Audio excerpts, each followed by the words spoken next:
Okay. I guess Al will play our. We want to play our intro.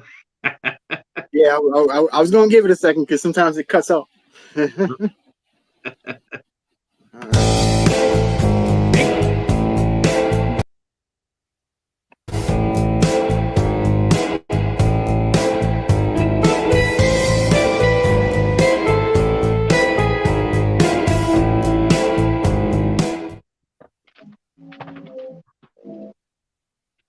There you Uh, go. That sort of works. That's sort of okay. They got Sort the of. point across. We're here. That's right. We're here. All right. Greetings, one and all. Greetings, one and all. Welcome back to the Midnight Society for your approval. We're joined by our esteemed cast, Al and Cal. And Al and Patrick. Cal. Al and Cal, Patrick. All right. Wow. Woohoo. Right. How was you guys this week? Pretty good. Pretty good. Yeah. In the house. You're one of the highlights for me. You guys are one of the highlights. I appreciate that. Well, of course. But of course. Hello, now, everyone. Hope you guys packed your camping gear, right? And so Hobbs says the fire is warm. Let's go. That's right. The fire is warm, all right. Yes, Fire's sir. warm. Point me to the buoys. The buoys. That's right. That's right. And it wouldn't be a horror movie without some rolling up a doobie. So boobies and doobie. How about that? Yeah, we'll roll up the J and yeah, and let's go. Oh, go skinny dipping too. Yeah, that's for sure. Yeah. So this is Friday the 13th Part 2. We watched Part 1 last week, and we really enjoyed that one. Come back to Part 2, and it was only Paramount knew they had a hit because they made so much money, right off the bat, over $55 million. So they immediately wanted the sequel. So we will be getting into Part 2 a lot. It only took them a year to get to Part 2 out. A year. Yeah. That's actually a very, very fast turnaround for a movie. Yeah, it is. It is. But if you think about it, if people, if they're young, they probably don't know, but that's how horror movies turned around back in the 80s. Hell, they're still turning around like that now. Oh, yeah, sometimes. Yeah, look at the Saw movies every year on the clock. I've seen in some franchises it's so bad that they're trying to turn around so fast that they're still writing the movie while they're producing it. While they're shooting it.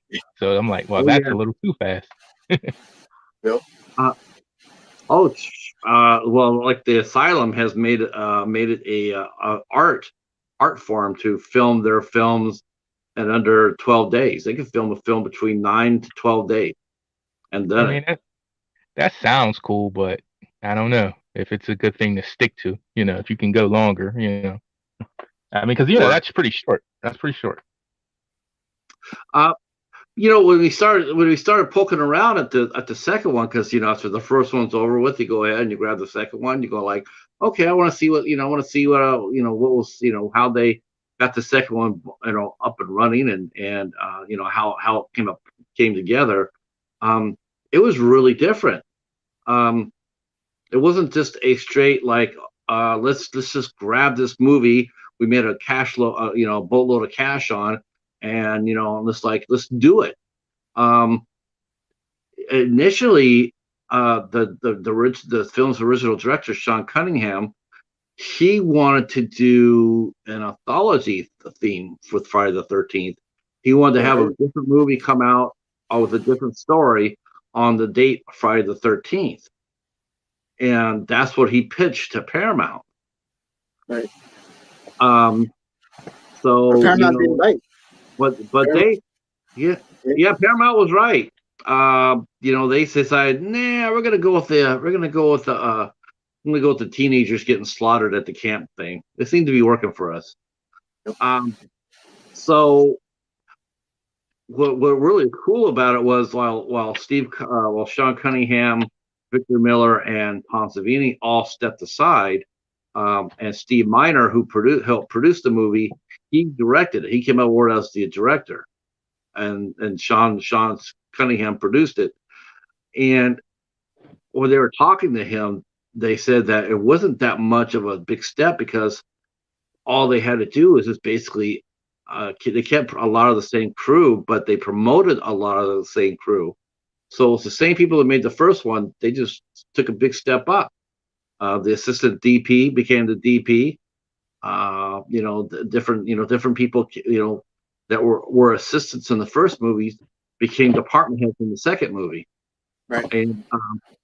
And you can actually see that in this production. It's pretty damn seamless. I mean, but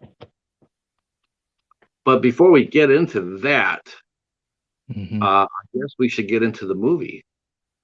Right. And I'll let one of you two gentlemen take point and take us into Camp Crystal Lake. Well, it starts off with somebody in jeans walking towards an apartment building. And we see Alice from the first movie having some nightmares. And of course, the nightmares are all the flashbacks to the ending of part one. I did notice something quite interesting, though, if you know about the sequels.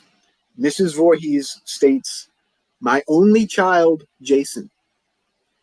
We'll talk about that more in a couple of weeks, probably. Cal, you got thoughts? You got thoughts about that? You got thoughts about the first scene? Actually, when I rewatched this, I had just a tidbit. It's not important to the story, but like just an eye as watching it, like an eye for the production, is watching it. It's cool, but I never noticed, maybe because I'm a little older, that you can almost in the first scene with Alice, you can notice that it was shot at different times. Because if you watch closely, because she's on the phone, then she's going to the shower, correct? Right. And if you watch, her hair is different, and the cut scenes are changing. It's not very noticeable; it's slight. But what made me notice her hair is that she's actually heavier. So she's a little more heavier in certain scenes than the others. And so it made me notice that they had to shoot these, had her come back for reshoots or something, because if you watch closely, she's clearly smaller and her hair slightly different. It's not a big noticeable because I didn't notice all these many times I've watched it, but I noticed that. So I thought that was interesting. What I thought was interesting is that Jason showed intelligence. He showed a lot of intelligence. He followed her to her house. He followed her. How did he do that? Because it's not like she lived on the camp. In fact, they really never dictated where she lived at. But he did find out how she, because, and it wasn't like someone said, well, he followed her car. That's not true, because she was transported in the ambulance. Somebody else would pick up her car. And and we never find out where she lived at. And I thought that when he was walking and he knew which house it was. He's probably been stalking her. Yeah, because it's been months, right? Because he was able to. You would assume. Yeah, because that was really caught me more by surprise than anything else, was the fact that, like, holy shit, he found her. How did he do that? Because as far as I know, they say that he was out in the woods for all those times. He didn't get educated, so how did he learn to read and write? And it wasn't his mom didn't teach him, because his mom didn't know he was alive. And that made me really think about this. It's like, why? So at the time of this at the time of this film. So he would have been what? See, he died in 57. So that would have been 23 years. So he would have been 35, 36. Yeah. This one supposedly takes place in 1984. And but remember, she was killed the year after. She was killed in 81. The movie came out in 80, and then she was killed in 81. And it was like, okay, my question is this: why didn't he ever show himself to his mother? That's my question. Well, for me, I know they didn't explain this in the story, but as a kid watching these movies, for me, I just always assumed it was made up in my head. Some people nowadays will call it plot holes, but it seemed like some things back in the day in filmmaking, we didn't have to be told. We just kind of, our brain made up excuses or something. So to me, it seems like once his mother was beheaded in the first film, it seems that angered him, that arose him. That's where, he just came. I don't know, just for me, I never pictured him still being alive while his mother was around.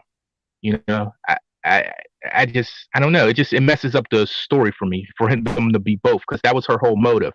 She would have been helping him kill, but to your point, Pat, about last week about her lifting that person up for that kill, how'd that woman do that? If Jason was there, that would have made some logical sense, but he clearly was.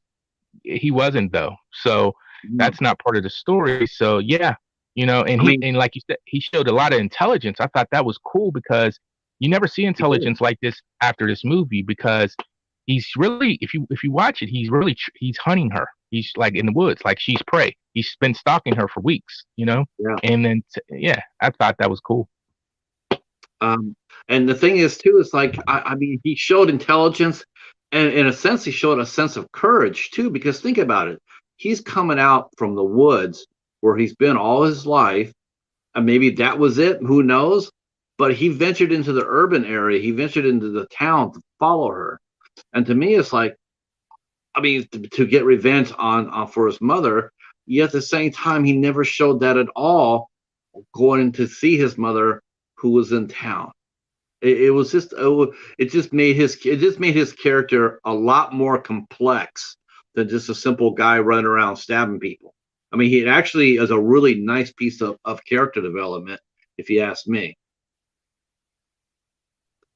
Yeah, I agree. It's actually probably the most intelligent he is in the entire movie, I think. Because probably later maybe on, the franchise. Yeah. Not really to get ahead of ourselves, but later on they kind of call him a man child and a couple other terms. But Right. yeah, so yeah, this was him definitely focused. But then again, I think he wanted the revenge, so he was laser focused on this thing. And I don't know if that took everything out of him or what. I don't know. Well, he goes inside Alice's apartment, and you got the sense that he gets the sense that he had been there for a while, because he managed to put the head in the refrigerator, which would have made noise and stuff like that. I mean, you saw the window was open, so you knew that he had been coming in there, and he'd been waiting there for a long time. Very patient. He waited for her to wake up. He could have killed her in her sleep, but you're right. He wanted his revenge, and he wanted her to know it was him, and so there's a little bit, yeah, you're right. There's some emotion from him, because revenge is an emotion. And you know what? That detail is great when you think about it, Pat, because I mean, like, for us showing his intelligence, which they don't really harken back to this too much anymore, but that is very thought out. He placed his mother's head in there. He wanted this to feel a stage like a revenge. I want you to see what you did before I kill you. And even him taking the pot off of the stove, like, that's some form of intelligence, Yes. So it's different for Jason. Yeah. Very different. Yeah. And most importantly, as far as I was concerned, he let the cat go. Just throwing that out there. Yep, he did. He certainly did. Yep. Yeah. The cheetah is happy. The cheetah is happy. So, okay. So, I guess at this point for slasher movies weren't really that old. As far as like a lot of movies come out. I mean, there's few that have been out, but I thought was really different was the fact they killed the final girl, because it's almost like an unspoken rule that if the final girl makes it, the final girl makes it. You don't come back and kill her the next movie. That was a first for, I think, as far as I know.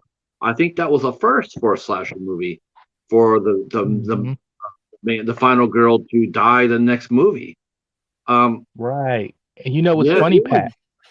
It just dawned on me for the very first time as you're explaining that Halloween gets all that credit and Scream gets the credit for knocking the final girl off, or really the most popular girl Scream gets credit for, but Halloween gets a lot of credit for knocking the final girl off in the first 5-10 minutes of the movie.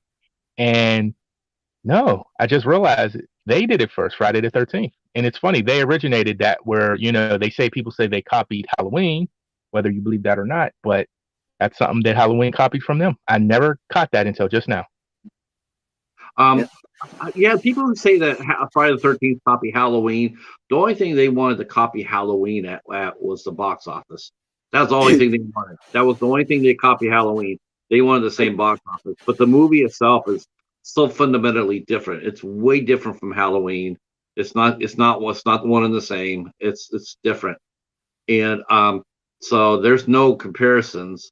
But I really do think that it was so, even though it was coming, it was sort of shocking to see that. Like, damn, it was like she went all through that. You think that she earned her right to live somewhat of a tortured life, because she was still having nightmares a year after that, and yet they decided to up the game. They decided, well, we're going to up it by killing her, because that's going to get people talking, and it did, definitely. But then after that happens, then we flash forward 4 years, 5 years after the first movie, 5 years after the first movie, and we get a new crop of counselors coming in. And what did you think of the counsel? What do you think of the group of counselors? Well, if you notice, it was very reminiscent of the first movie with them coming in the beginning. They even stopped at like the same corner, which I thought was kind of cool. And so this one starts out with two in the truck instead of three, and it was Sandra and Jeff, and they stopped to call. What's his name? Ted. They stopped to call Ted at a payphone, and they're at the payphone. Hey, blah blah blah. Where you at? Blah blah blah. And then their truck gets towed away, and of course it's Ted doing a prank on them around the corner. So Ted's the prankster. There you go. The prankster. And then Sandra and Jeff are like a real young couple. So that's our little introduction to those guys. Let's see. I did think it was interesting. Sandra at one point says, "This place is spooky." Yeah, so I thought that was interesting. Yeah. Go ahead. You think that what makes it sort of work for them, because you're thinking, wow, who in the right mind would want to come around there to an unsolved mystery of half a dozen kids being slaughtered, and I mean, you got to think about it. These kids probably, when this happened, they were probably in their early teens. That would have been if they're all sort of local, like that would have been national headlines. They would have remembered. You would think that they would remember the slaughter at Camp Crystal Lake. Well, maybe it's still it's something that's reminiscent to today. When you're young, you just don't give a damn. They probably did, like kids today. They've heard the things and they don't take heed to it until it happens. They probably heard about it, but they probably was, that was so long ago. Who cares? That's how kids are. it was still nice to see one of them still sort of remembered. What did you think of the group of counselors, Cal? Um, if I was to compare, I definitely like this cast better. But I think it was interesting. I think everything as a whole, every comparison as a whole. So you asked me about the counselors and the cast. I would think they looked at the first movie and it seemed like it's not great in depth, but it's far more in depth than the original movie. The flow of the counselors, the relationship, I think is better. I like the relationship between um her name's escaping me. The main heroine, what's her name? Jenny. Jenny. Yeah, Jenny and the guy. I appreciate their chemistry on screen. So I like this group better. That would be Paul, Jenny, and Paul. Yeah, she got there late. Amy Steele playing Jenny. As the group of counselors all gathered together, and then Paul, he's the leader. He starts giving them their pep talk about it, including the fact that he didn't want anybody to wander off into Camp Crystal Lake. He said that was forbidden. Don't go over there. You're not allowed to go over there. He made it a point to point that out. Of course, Ginny got there late, and you can see that she's, her and Paul definitely had history, just in the way they interacted with each other. Like she didn't give a shit about what he's saying. That, well, you're late. Well, she didn't care, because he knew that deep down he didn't care. He was just glad to see her. Right. right. I thought the group of kids were definitely yeah. I mean, they were definitely more perkier than the first cast. As far as that goes, they were definitely more casting central for the most part. There are some, the kids looked a little bit more out of central casting than they did just off the street, like the first movie. How do you feel about them fitting their parts, all of the cast, for as the kids? How do you feel in the counselors? How do you feel, like, opposed to the first one? Do you feel they fit the bill better, or they were more mature or more age appropriate? I thought they did I thought they fitted their role nicely. I don't think they were given very much chance to really develop, though, like in the first movie. And as far as that goes, but I liked them well enough. I mean, they seem to be all likable too. Yeah. They're all very likable. You had empathy for them. Even the head counselor, even though comes across as really gruff, you can see that he really did care about his crew and the people there. They weren't just faces to him. He did care, and he was doing things to bond with them, like having that campfire. I thought the campfire was pretty interesting. Because then we found out, they filled the backstory of about Jason, like him being out there for all this time, and that people, there's been sightings of him, and then he's been how he lived. Did he live off the land, wild animals and vegetation, which probably exactly how he did it. Maybe raiding a few backyards here and there. But they explain. Go ahead. I'm sorry. What year is this movie? Is this 82? Yes. Okay, 81. so this is a year. Cool. So this is a year before Sleepaway Camp. So I wanted to say because you bring up the campfire, the atmosphere, the look of the campfire. Now I'm sure that's been done for a long time, but as far as it being in a slasher movie, telling those stories in a slasher film, they really set the bar for that. I mean, you think of that first, you think of Jason when you see them telling stories about a slashing killer nowadays. Maybe, for most kids, they think of that scene. I always see them sitting at that fire. Even if you can't remember the movie well, I remember that scene of them at the fire. And I asked about the date because I wanted to see if they were the first one to do that, because it looks like a lot of films followed that too.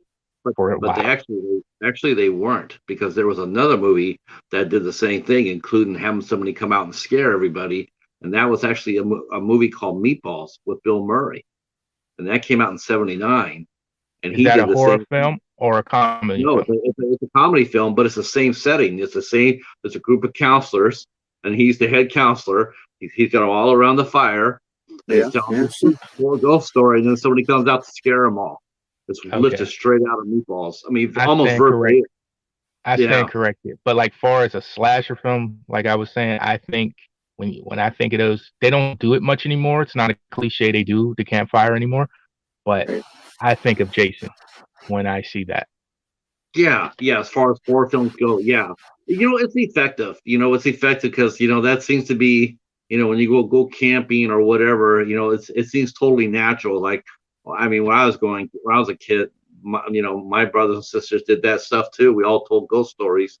Uh, but I liked it because there's some. And the thing that it was even though uh, uh, um, even though Paul was sort of joking, but they flash over to Jenny, and she's actually taking this seriously. She's not looking at it as a gag. She's looking at it like, you might have something here. You might be, there's something what you said. There's something to be said about that. And, of course they blow it off, and then, they get scared. And then, and every laugh has a great laugh. And then, that was fun. Everybody's is relaxing, breaking ice. And then they said that, they're going to go to it was the last, wasn't quite the last night. But that was that was for the first night they were there. Then the next day shows up, and two of the campers decide to go exploring. You want to take it from there, Al? Well, let me take it back just a tiny bit. Two things I noticed when Ginny showed up with the car. One, they immediately establish that the car's a hunk of junk, Right. which comes into play later. And also, she says that she's majored in child psychology, which I also thought was very interesting because she's going to end up dealing with Jason, who's like a man-child. So I don't know. I just wanted to bring that up. Nice touch. Yeah. And then also at the campfire, The spear. I don't remember who says it. I think Paul might say it, but he literally calls Jason a demented creature, which I thought was interesting too. I thought that was interesting too, considering that he's supposed to be nothing but a legend, but they gave him a title. Yeah. And there was also some foreshadowing too, not only with the Volkswagen, but also with the spear, because Ted came out with the mask and the spear that would be used later in the film. Right. But that was also like a throwback to the first film. Can I ask you a question? Do you think Jason sees them telling these stories, hears these comments about him being demented, creature?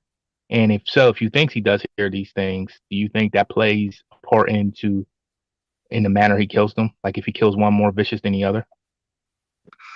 I don't know where he would be at, for him to hear that without being, because that's unless he has super hearing or something. Right, because okay. Yeah. I don't think he would have made his presence known quite yet. Though we did see a presence.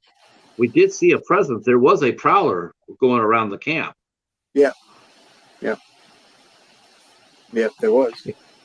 The psychology is a nice touch too, because maybe that's the reason, Pat, you say she was feeling something, like she was taking these stories serious, because her intellect, mentally, she's in a different place than these kids.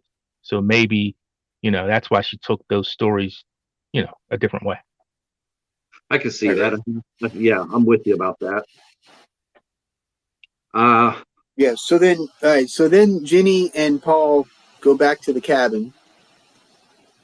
And they're making out and stuff, and all of a sudden the creeper that we see ends up being Crazy Ralph from part one, the only other survivor of part one, making that same 20-mile trip for a round trip. Yep. And it may be even more because this is the other side of the lake. Yeah, longer. Yeah, that's got to be 25 miles because they're 5 miles away from the other from Camp Crystal Lake. So Crazy Ralph went 25 miles this time. Yep. Yep. Man, I'm if you really think about it, I'm really sort of shocked that Ralph ended up the way he did, because Ralph would have been hella strong, at least from the waist down. I mean, he would have been like, imagine kind of throwing power he would have had. Yeah. You're all doomed. Yes, you're all doomed. Makes you wonder too. How many times did Ralph go down to that camp? He must have been down there more than just once. I would imagine. I mean, we just can't see him every single day sitting on his bicycle, standing on the corner, waiting for somebody to go down that road. I just don't see it. I think he went down there, and I think he knew about Jason. I think he did see Jason. That's a point. And I do think that's the reason why he, before I was thinking about this, he did have a little heart. We look at him as crazy, but really, was he crazy? I mean, no. Or was he compassionate? Did he know something? He's eccentric. He wasn't crazy. He knew something. He knew Jason was there. But you know what, Pat? He probably knew they were going down there because the town is so small. Any movement like that in the town, they're going to hear about it. So he probably knew that way. Small town. True. Yeah. Agree to you, Betty. Lakes and Horde definitely go hand in hand. Definitely. And I agree with you too, Charles. They didn't need to kill his character. I'm with you about that. It makes yeah. That actually would have been kind of funny if they would have had Ralph show up in every movie. He kind of did show up in a way, and that's a talk for a later date. Yeah. But yeah. All right. So now they're at their camp. The next day comes by. They're all doing their camping thing, and all doing their counseling thing. And then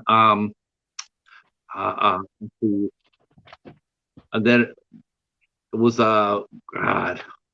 Sorry about that. I'm trying to get their names. Sandra and Jeff. Sandra and Jeff.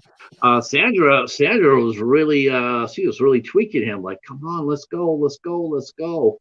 And he's sitting there trying to play it off like, nah, no, we can't go down there. We know, we can't. But then she basically seduces him, and off he goes, right? Yep. Yeah, he's like, all right, I'll go. And so they start walking towards Camp Crystal Lake, and they discover what they think is a Terry's dog. Right. Yeah. And the dog is no longer with us, unfortunately. But they get halted by the deputy. And no, wait. Yeah, right. Yeah, they're walking, yeah. And then they're going inside the buildings, and then the police officer comes behind them and spooks them and says, "You're not supposed to be here." And brings them back. Brings them back. But what do you guys think about the biasness in this movie? The cats live, but the dogs don't. See, this ain't right. Somebody, you got to get on the line to somebody. I think it's extremely smart and intelligent writing. Well, I'm sure Coyote wouldn't think so. Well, yeah. I mean, so maybe he left. I don't know though. I mean, yeah, it's not right, Pat. Where's the equal rights, man?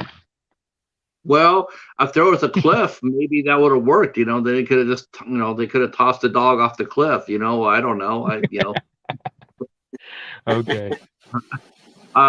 But they did get in there, and then they brought him back, and I thought this was played a little bit against Paul's character, because up to that point he seemed really mature and really, like he was, trying to get things. He was trying to obey the rules. He was looking out for his campers and whatnot.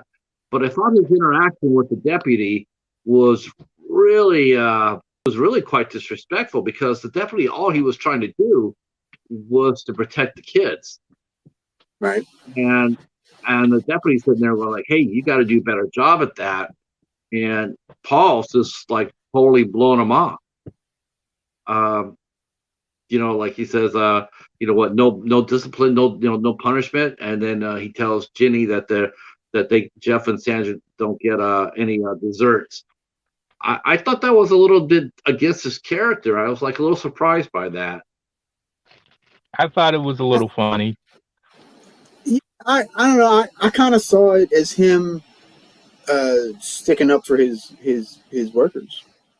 Yeah, and he's establishing something with the kids that he has to take care of all this time there at the camp. So I get both sides of the spectrum on that. Yeah, I mean, it's like the deputy was. I mean, he didn't like. He wasn't like the first cop in the first movie who was just an asshole. Officer Dorff.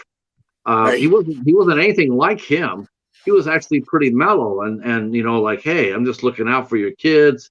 You don't need to be going over there. We don't. You just don't know. There's people that died there. You don't need to be trapezing around you don't need to be trapezing around a site like that. I thought he was just looking out for the kids and for the counselors. Right. But that being said, that cop was the poorest trained cop I've ever seen on movies. I mean, that guy he did everything wrong. Why don't you go ahead and take it? Yeah, take it. What do you think of him when he started driving back, and then he saw the guy running across the road? What do you think about that, Cal? What do you think about that scene? I don't want to chuck it up to bad acting, like on the cops' part, but I don't know, man. I don't know what to think about that. I didn't think too much of it because it seems like there's a point maybe 15, 20 minutes into these movies, there's always a misdirect or there's a interesting joke or, it's a scare that's not true. It just felt like it was one of those workups that horror movies were doing at that time, like a trope in a way. I mean, the fact that he did everything wrong. I mean, he stopped the car. He didn't tell his dispatcher where he was at. He had no radio with him. He left the car door open and the engine running. He ran blindly into the woods without seeing his surroundings. Again, with no radio.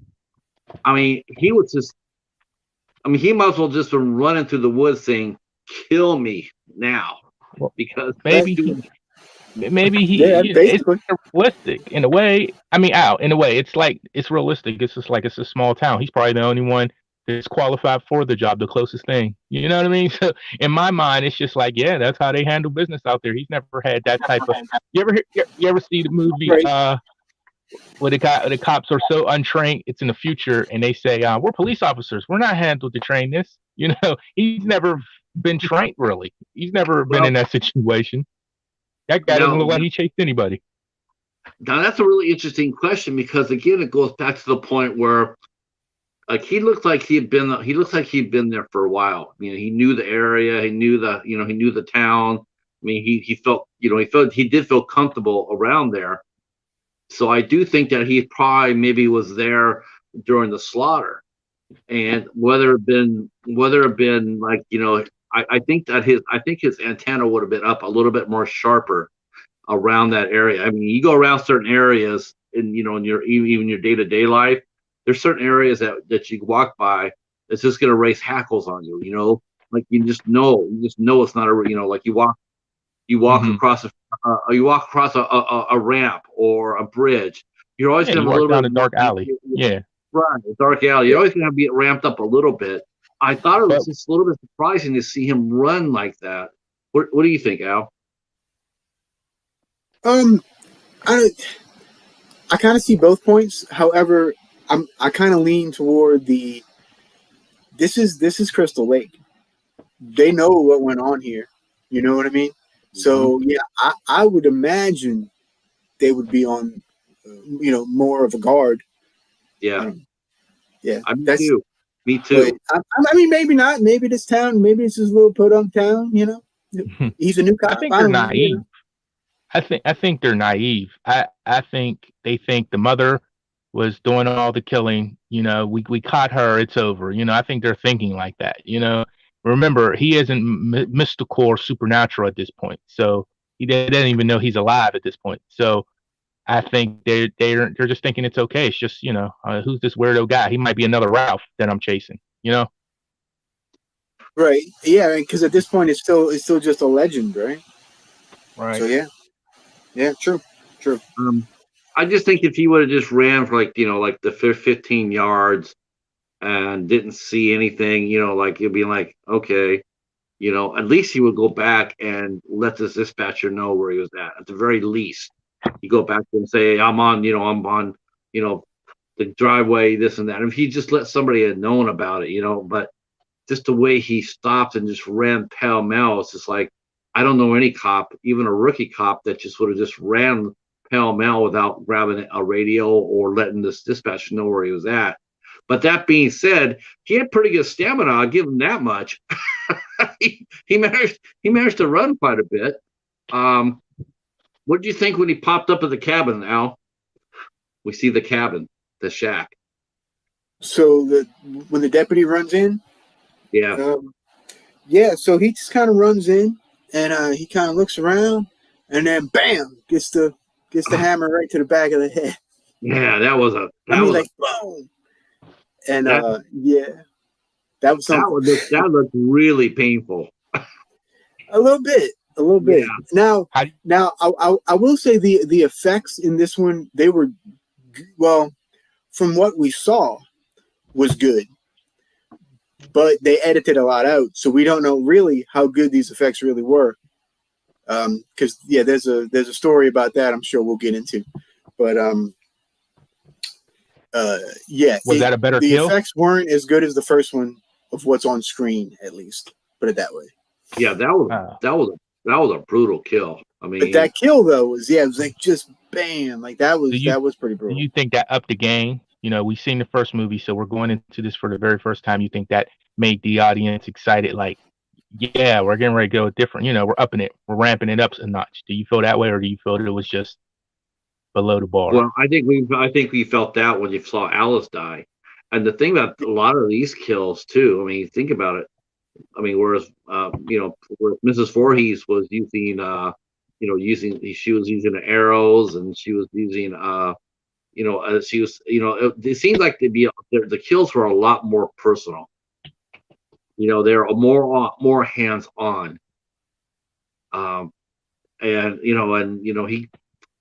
That's how I felt when I saw the deputy. I mean, he came up from behind. First he put the ice pick in Alice's ear, and then he goes ahead and gets real close to that deputy and puts a hammer in his skull. And it just seemed really intense. But the way Yeah, they cut the movie, though, it didn't have quite the same impact because the scenes were edited. There was Yeah, yeah. like, and that's the kills were more brutal, but the results, what we were seeing them in their entirety, just wasn't happening.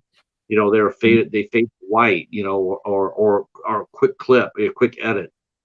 Maybe Um, that's why people have. I hear a lot of people favor this one. Maybe that's why, because they feel more personal. It feels like a guy with a revenge motive. It feels more personal. It feels more grounded. So, uh, opposed to just ripping somebody apart. So it feels like this is a revenge game. Maybe that's what people connect with it about, because it is more. The way he did. I mean, it's the opening act. The way he did Alice. There is no other personal kill like that in the movie.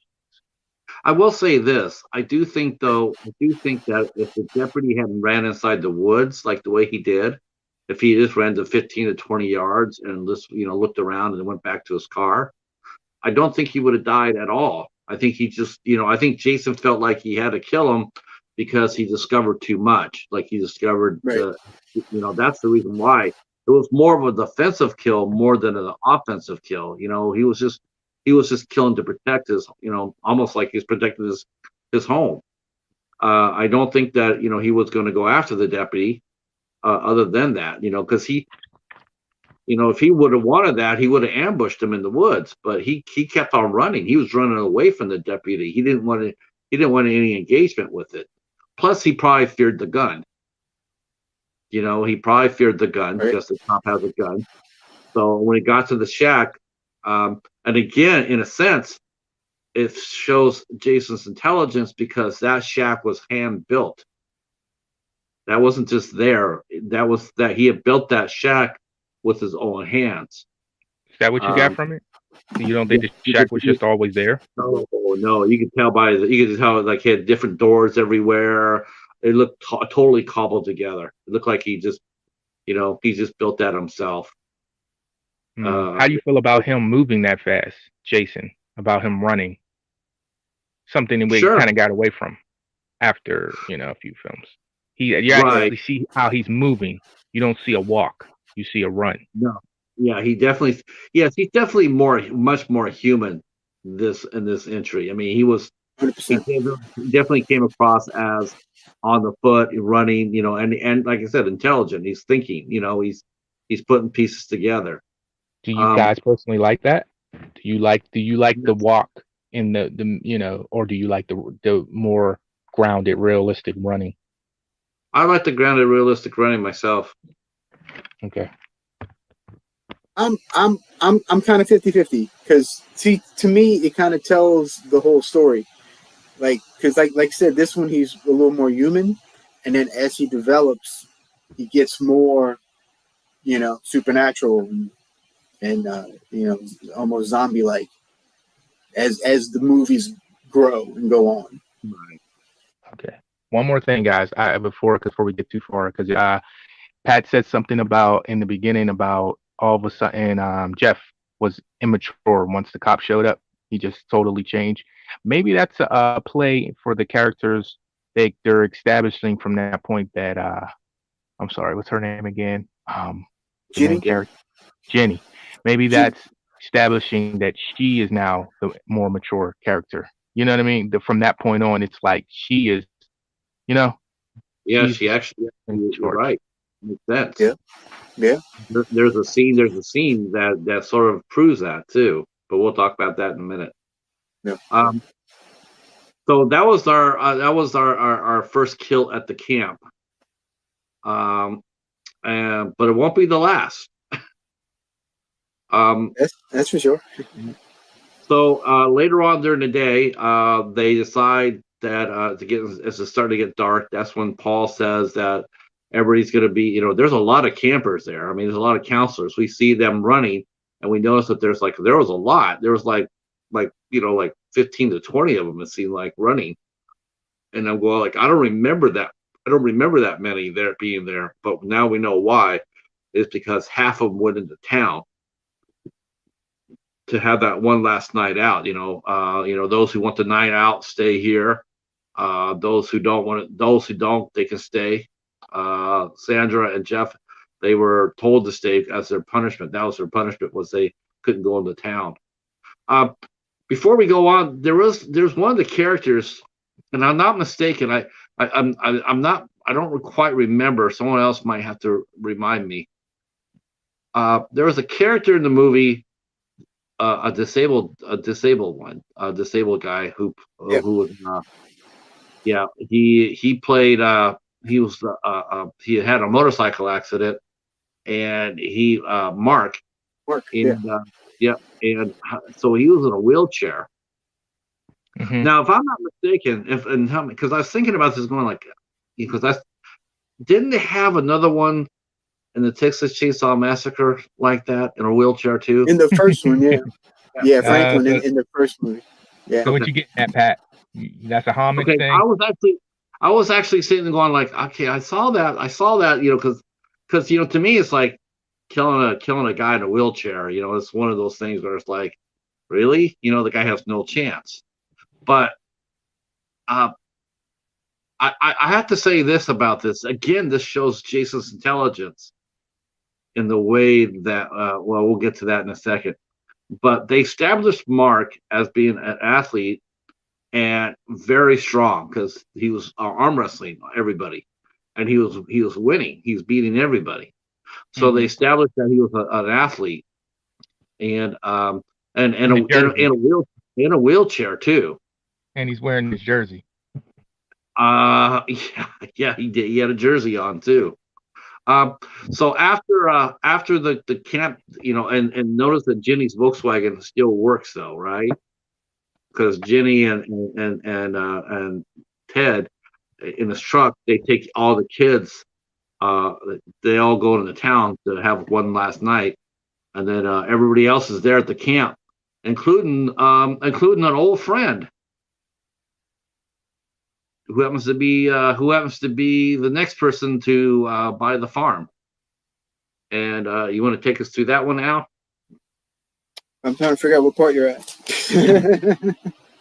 After they all left, the kids were inside talking and stuff. And then, so half of them leave, half of them stay. And then Terry, who has this like super cut off shirt, she goes skinny dipping in Crystal Lake. Why would you go skinny dipping in Crystal Lake? I don't know.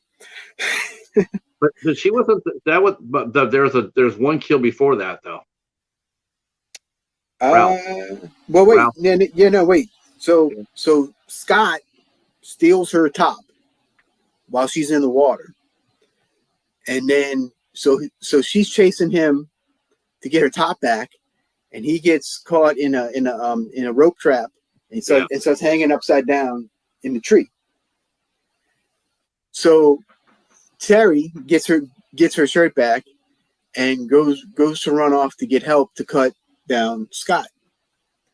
And so Scott's just kind of hanging there. Yeah. And all of a sudden we get the weapon that Jason is most known for the first time. And of course it's the machete, and just completely slices his throat. Right. But he killed Ralph first, though. He killed Ralph first. I thought we said that already. Sorry. Yeah. Oh, yeah, no. Ralph was still at the camp at night.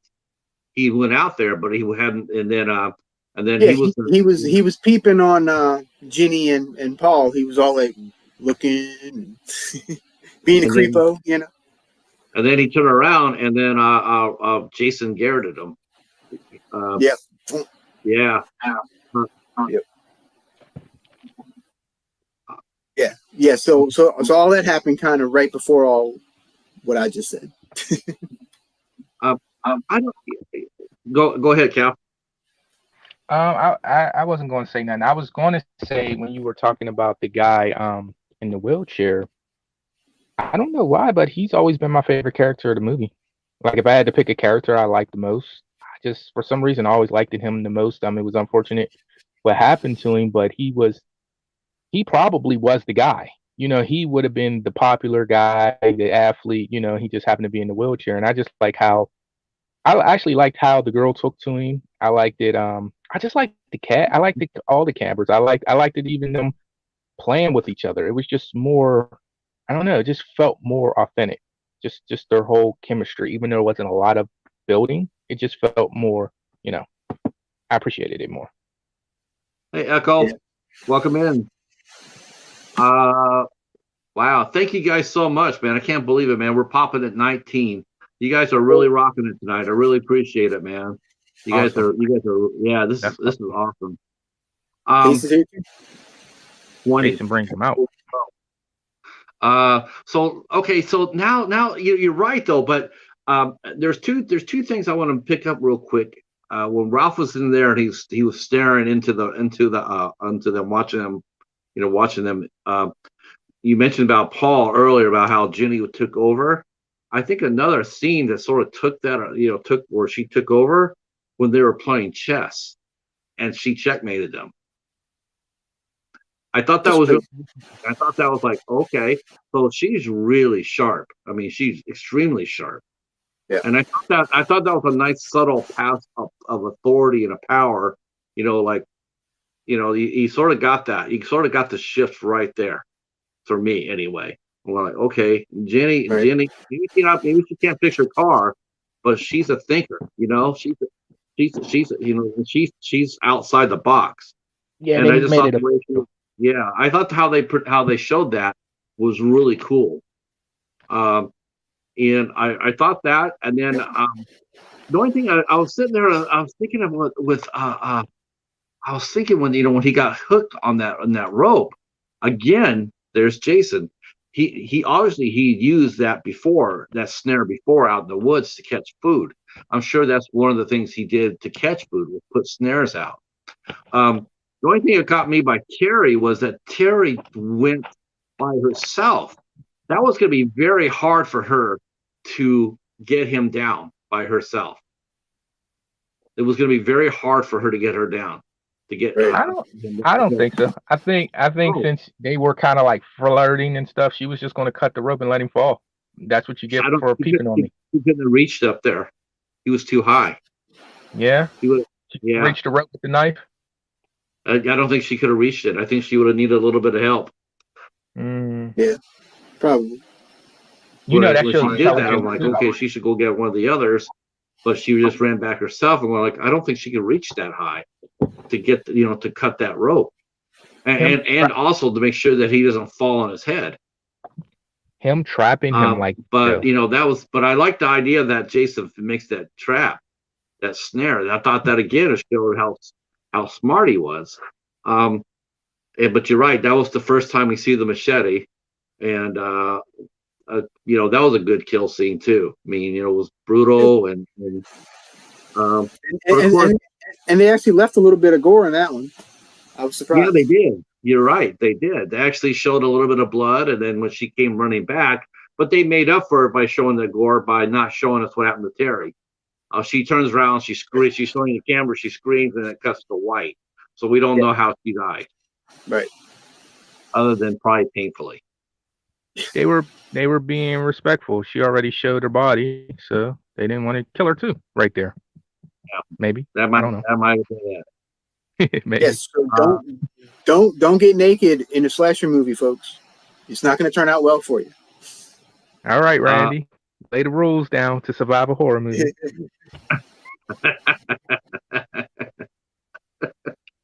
Okay, so now we got the first two campers. They've bought in the farm, and now we got the two couples left, and one other. We got two couples left. We got Sandra and Jeff, and then we got Mark and Vicky. Vicky really liked Mark. That's for sure in this movie. I mean, she was chasing him from the minute she laid eyes on him. And he was sort of playing coy about it for a little bit, but then then all of a sudden, then they're playing that video game, and he goes, "Well, what are we playing for?" And she goes, "Position." I mean, it's like, yeah, subtle much. I always liked that. I liked it because she was like, he was a little down on himself because of the wheelchair, and it felt like she was picking him up, like, yeah, you're still a man, and you're still attractive to me. So I always liked it. That's why I say he was my favorite character, and I liked her. But I liked her too. I thought she was very cute. And then they sort of throw us a curve, right? Because we think that it's going to be her that's going to be the next victim. But who is our next victim, Al? Well, the next victim ends up being Mark, the guy in the wheelchair. Mm-hmm. But before Mark's death, they cut to the bar, which half of them go to. Right. And this is the part where Ginny kind of tells what she knows about Jason and the legend and everything. Yeah. And she says a couple of things I thought were interesting. She said his mom was his only friend, and that Jason was waiting on his mom's resurrection. That was her words. I thought that was interesting. And let's see. Yeah. So those were the two things that really caught my ear. So it kind of goes back to the camp. Everybody's hooking up. Sandra and Jeff go off to their room. Mark and Vicky have their little soiree, and Vicky says, "I'll be right back." Yes. Never say you're going to be right back. Never say that either, folks. Say Come that. on, this is a slasher flick. I I always have to thought admit, it was a I crime. laughed when I laughed when she said that. When she said that, I cracked up, going Yeah, like, me too. "Whoop!" Me too. You know what? I always thought that was one of the biggest crimes of the movie. Mark never got to get with her. That does No, really suck. Yeah, that does suck. it does. I mean, because everybody No, yeah. dies while doing it. He didn't even get to do it and die. No, Jesus. yeah, that was wrong, wasn't it? Uh, but again, and think about this again. Jason shows us his intelligence in the way he kills Mark. Yeah. He's smart as hell on this kill. This actually might be his smartest kill that until we see more of them. But I think this might have been the smartest kill of the whole of at least so far we've seen, because he kills Mark from behind. He comes from behind and kill him. He stays out of the reach of his hands because he noticed that Mark was strong, real strong. Right. He wasn't going to face him going forward, because if he went face forward, Mark would have got his hands on him. Mark probably could have stopped him. He probably would have stopped him even without his legs. His upper so strong from the wheelchair. Yeah. Yeah. So Yeah. he did not go face to face. He came from behind to kill him. He didn't want anything to do with Mark's hands. He was like, Yeah, nope. that ain't cool. I thought again that was a sign of intelligence and smarts and cunning. No. That's, to me, that's what Kane Hodder would say. I don't know if you guys remember, Kane Hodder said famously, he said, Jason, he's nothing but a big pussy. That showed it right there. He should have killed him like a man. I don't think he did. I don't think so, because he killed plenty of people face to face. He killed a lot I of know. he killed a lot of people. It's some humor. You'll get it a little later in the franchise. But for that kill there, I thought that was just like, I thought like, holy crow, look at him. He's that too. And then the fact that they actually killed off a character who was paralyzed, I just felt a little bit like, I knew the Texas Chainsaw Massacre had one, but I wasn't sure if the guy in there had a broken leg or he was paralyzed as well. So I wasn't quite sure. So I wasn't, I wasn't sure if he was just, because to me it was like that's sort of messed up, Right. I thought that was like almost like killing a kid. It's like you're killing a handicapped guy. That's sort of rough, But I couldn't remember the guy in the Texas Chainsaw if he also was paralyzed. And if he had, then he had set the table for this kill. But the big difference, though, between Mark and Franklin from Chainsaw, Mark was likable. Franklin was not. No. Oh my God. I thought it was just me. I was scared to say it. No. Franklin wasn't likable, was he? God, no, not at all. Franklin was I thought it was just me. Yeah. And also, Yeah. I believe Mark had an accident and he was still, he was just crippled. But I think Franklin was a little bit more mentally challenged than I would say. You know what I mean? Like, is their character. So I think actually killing the guy, Franklin, would have been worse. It would have been like more equivalent to killing a child, in a way, for me. I can see that. Yeah. So they switched it up. We thought that it was going to be Vicky, but they killed Mark. Then Vicky comes back, and she's looking for Mark. Oh no! Before that happens, so Jason goes upstairs. He does. And, yeah. Why don't you walk us through that one, Al? So right after he takes care of Mark on the patio, Mark flies down, kind of wheels down all the steps and stuff that killed Mark. Actually pretty freaking amazing that he made it all the way down without falling out of his wheelchair. That was a pretty cool little stunt. Yeah, that was neat. So then Jason goes inside the main cabin, goes upstairs, and discovers Sandra and Jeff getting it on. Yeah. And that's when he gets the spear and spears them both through the bed. Yeah. So he spears through 2 people and the bed. So this SOB is strong as a Oh, freaking dude. ox. Yeah. Like, ridiculous. I think it's a play on the first one. The murder. Remember, he was under the bed. The mother was under the bed, and she killed. Oh, Is that Kevin Bacon's character? It's almost oh like yeah. to the next. This is how mom did it. Well, I'm gonna do it like this. You know, it just felt like it was to remind you that he was more brutal. Yeah. I completely agree with that. I think that is sort of a tribute or homage to that iconic first kill. Absolutely. So then after Jason gets Sandra and Jeff, Vicky's running around the house looking for everybody, and she goes upstairs to look for Sandra and Jeff. She finds them, but of course she finds them all bludgeoned with the arrow. Yeah. And then she turns around, and this is the first scene that we see Jason in full physical form in this movie. And he pops up out of the bed, and he has this burlap sack on his head with one eye cut open and the other eye is closed. And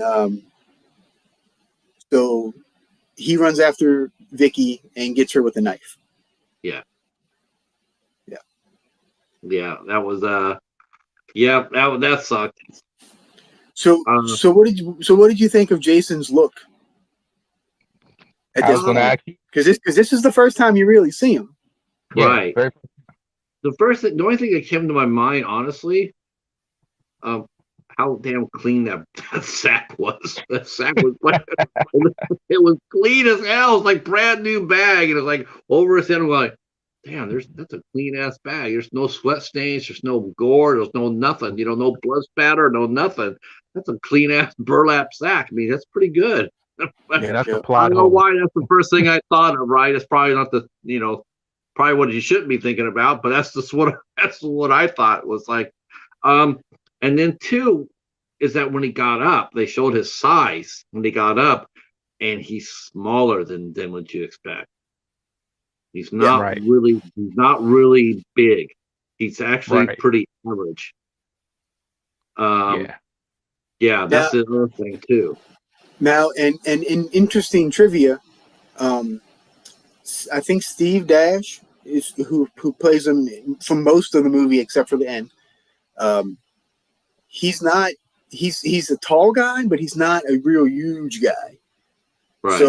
So compared to all the other Jasons, he looks fairly small, which I thought was interesting. And that's something.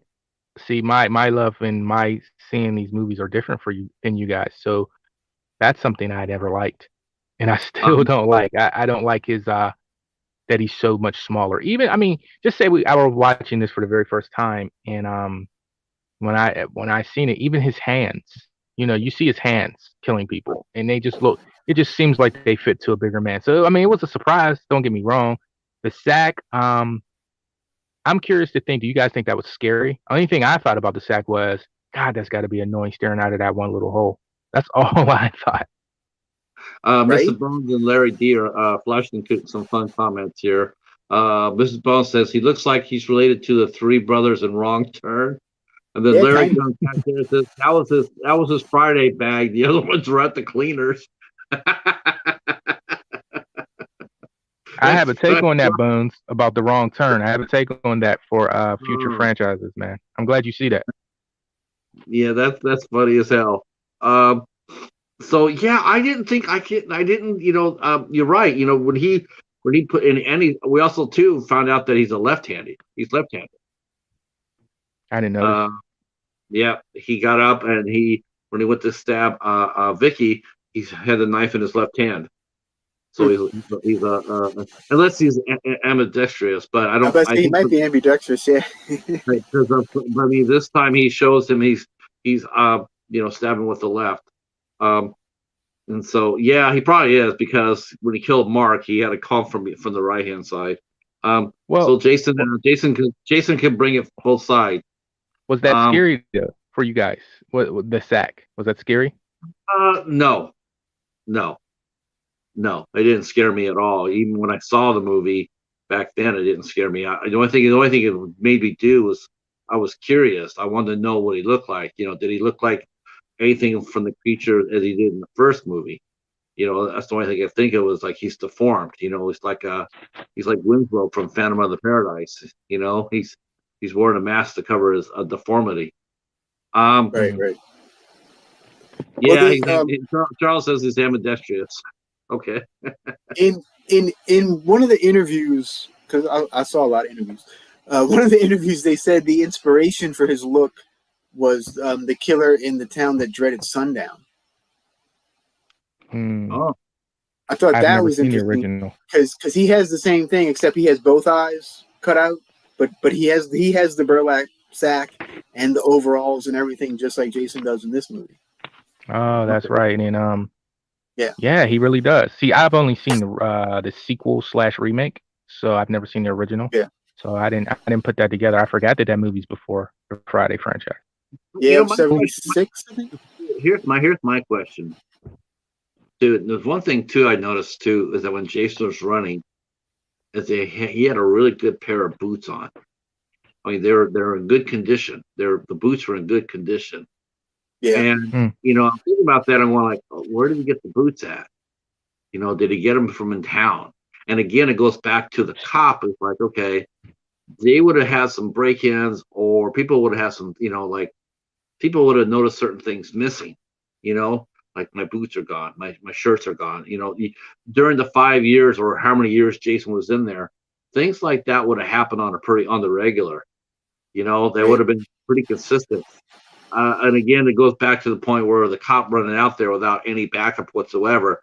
It's like he would have, I just thought about that as I saw him when they showed him, his boots. I'm going like, okay, he could not have gotten away with doing that for over 30 years without somebody seeing something. How is he getting these shoes, and how is he, is he going into town? Is he going behind people's garages? I mean, like I can understand him sustaining himself without, on food without any interaction with humanity. But how did he get the clothes? Where did he get the burlap sack? Because that it wasn't, it was like it was cleaned. I mean, he could have got it off a victim that we never knew about. Maybe his mom. It was his mom's. Yeah, maybe it was his papa that left him. I mean, I don't think they boots were lasted. I don't think the boots were lasted. Do you want to ask him where he got his boots from, Pat? I'm just curious because to me, it would have been more interesting to see him walk around like a moccasins or homemade shoes. That would have been more of an interesting thing for me to see. I would have been. I'm getting the vibe from you that you want to ask him, hey, what size are those, buddy? Well, no, I just wanted. They look almost like Doc Martin. I was like, damn, Doc. All right, I'm pulling your leg. I mean, he was wearing Doc Martens. I mean, he was flowing. All right, so now here we are. He's killed the last counselor, and then Paul and Jenny come back. Yeah, and they know right away that something's off. It's just way too quiet. I thought, and Paul's like, oh, they're around.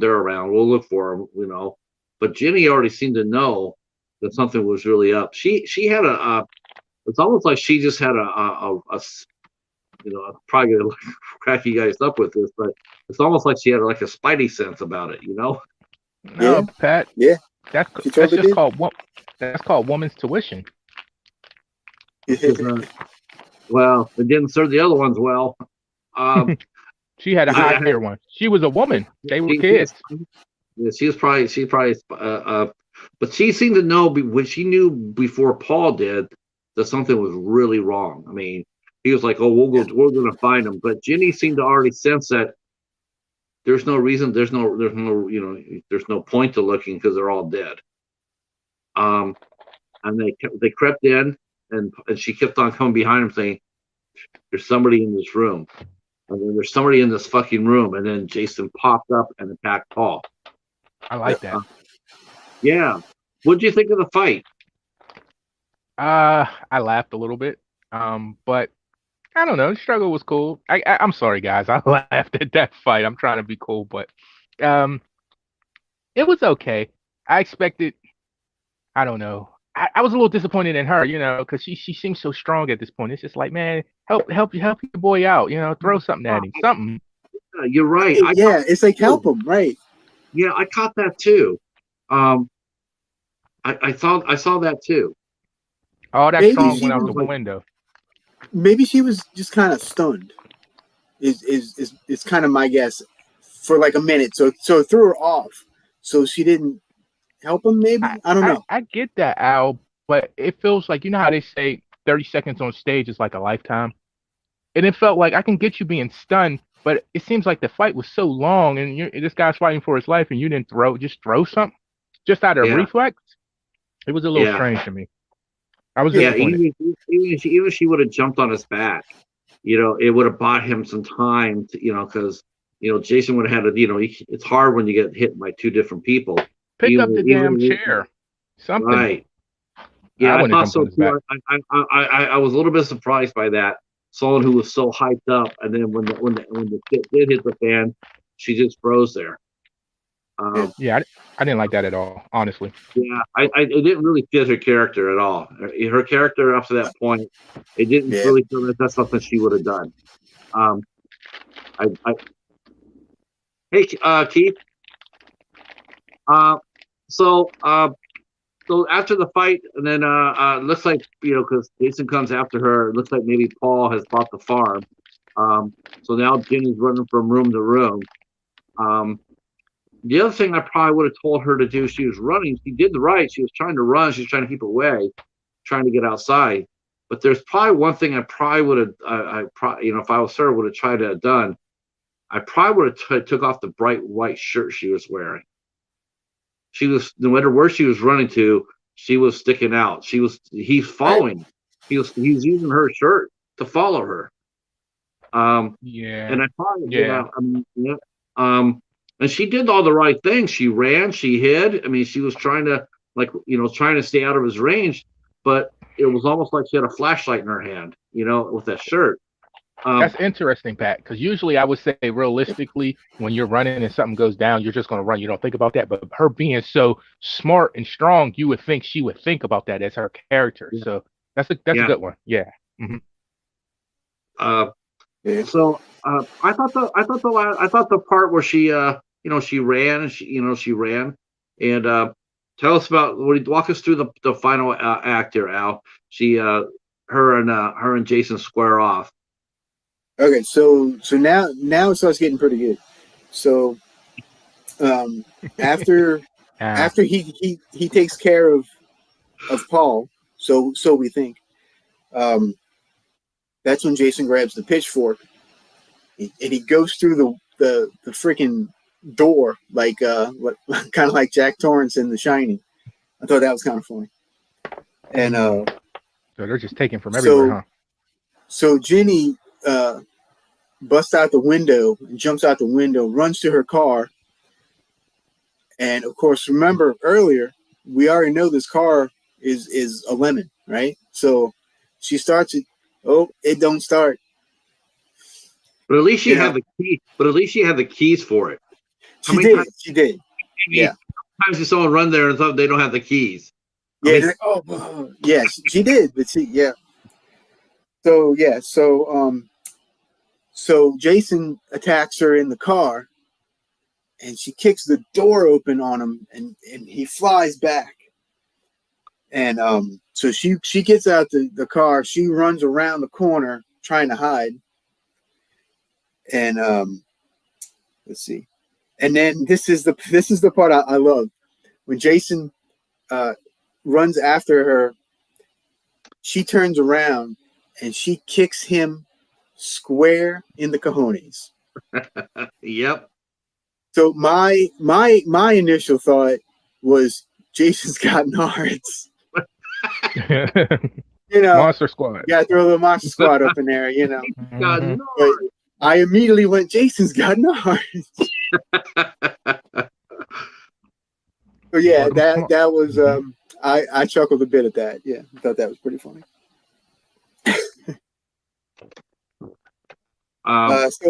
So anyway, so it continues, and now they're back inside one of the cabins, I believe, and Ginny grabs a chainsaw, which I also thought was interesting because earlier in the movie we see her cutting a piece of a log or something with the chainsaw, so she knows how to use this chainsaw. Yep. So she does a chainsaw and she cuts Jason. I don't remember what, I don't remember where, shoulder or something, leg. I don't remember. I really like that scene, like how it was shot. It was a good shot. Yeah, it was. It was nice, and it gets Jason in the arm. That's what it is. So then Ginny runs out, and she runs into the woods, and there she discovers Jason's shed, I guess you could say. The shrine. Right, the shrine. And we also see something else besides Mrs. Voorhees' head. We also see Alice's body as well. Yeah, okay, so in the shed, there's two bodies. There's the deputy from earlier that was killed in the shed, and Terry. So we finally find out that Terry is dead from earlier. We never see her die. So in the shrine room, we have Jason's mother's head, her decapitated, bug infested head, along with the sweater she was wearing when she got decapitated in the first movie. Yeah. Let's see. Alice's body was to the immediate left of it. She was she was laying head down, like her head would be toward the front of the altar. Yeah, that's an important trophy. She's a trophy. Yeah. Yeah. So this was the other thing that I thought was kind of interesting, that Ginny immediately put all of this together and grabbed the sweater. Like, I'm talking like immediately. And so I don't doubt that she would have figured it out that quickly, because she does seem to be probably the smartest of the final girls out of any of these movies, really. So she picks up on it real quick. She puts the sweater on and pretends to be Jason's mother. Yeah. I liked it. I appreciate it. I thought it was clever. I thought it was clever and smart, and she was whip smart. I liked it. I liked that idea. Out of everything in that movie, Jason, when all of that scene is what stuck with me, even as a kid. When you're younger, you scramble the movies. You don't know which one is which when you're really young and you first see them. But that has always stuck with me and still sticks with me. Her putting that on and doing that. I thought. And I think her, by her, she's so shocked earlier in the movie, so all that shock is out of the way. She's running from this guy, so I think, her smarts and her wits are already kicked in. So I believe, I don't have no problem with that, how that came together. Yeah, I don't either. It's just that I just thought it was kind of funny how quickly she just was like, boom, like she just knew right away what to do. Right. Yeah. So Jason is like believing her as his mother, but the one thing that does her in is, I guess, she moves slightly to the right or something, and he sees her head, his mom's head still there. So he's like, wait, what the hell, and then all of a sudden Paul shows back up. So he didn't kill Paul. And so Paul and Jason tussle again, and Ginny grabs the machete and gets Jason in the shoulder. Let's see. Ginny. No, I always got a kick out of him popping up. Ginny. I don't know. I'm sorry. That's just me. Maybe I found that I'm the only one that found that funny. I just always found that funny. And let's see, shoulder. Us horror fans laugh at this stuff. It's awful, in retrospect, like, oh, if this is really happening, but we get a kick out of certain weird things, us horror fans. Yeah. So, okay, so she gets him in the shoulder. He's laying there, like he's dead, and Ginny takes off the burlap sack. We don't see what Jason looks like, but we know she takes off the sack. They see what he looks like, and they're both like, ugh. Which I thought was kind of funny. Yeah. I always thought like she just had to do it. I just, I always. Well, it's kind of like the Scooby-Doo thing, right? Right. Yeah. You got to know. I would have gotten away with it if it wasn't for that pesky dog. That's psychiatrist. Those dang kids. Yeah. Yeah. So, you want me to just go to the ending, or you want to? You're rocking. You're rocking it. All right. So, Ginny and Paul go to a cabin, mm-hmm. and they hear a noise at the door. Here's so the they kind of creepily, like they go up to the door, they open the door, and it's Muffin, the dog that we thought died earlier in the movie. Justice. You're like, oh, it's Muffin. Yay. Yeah. It's Muffin's a little cute dog with little boner hair. She's super cute. Yeah. So, oh, Muffin. It should have been Stu. Yeah. What the hell happened to Stu? We're going to get to that in a minute. But, okay. So Jenny's like, oh, Muffin. So like, hey, Muffin, come, oh, Muffin. And all of a sudden, boom. An unmasked Jason with long hair busts through the window, and I mean, like, it was done great because it's so unexpected. There's no music, no nothing until this happens, and it's boom. He busts through the window and attacks Ginny. Mm-hmm. It's a fantastic scene, and that's the only time that Jason is played by Warrington Gillette in this movie. Yeah, which everybody credits him with playing Jason mostly in this movie, and that's complete BS. Steve Dash played him mostly in this movie, which I have a little bit of an issue with.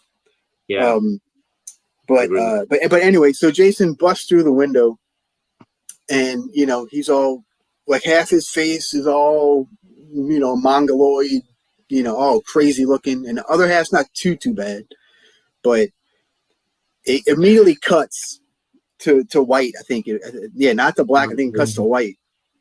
Yeah, and then we see Ginny on a gurney getting put into an ambulance. But we don't see Paul, so we don't see Paul at all.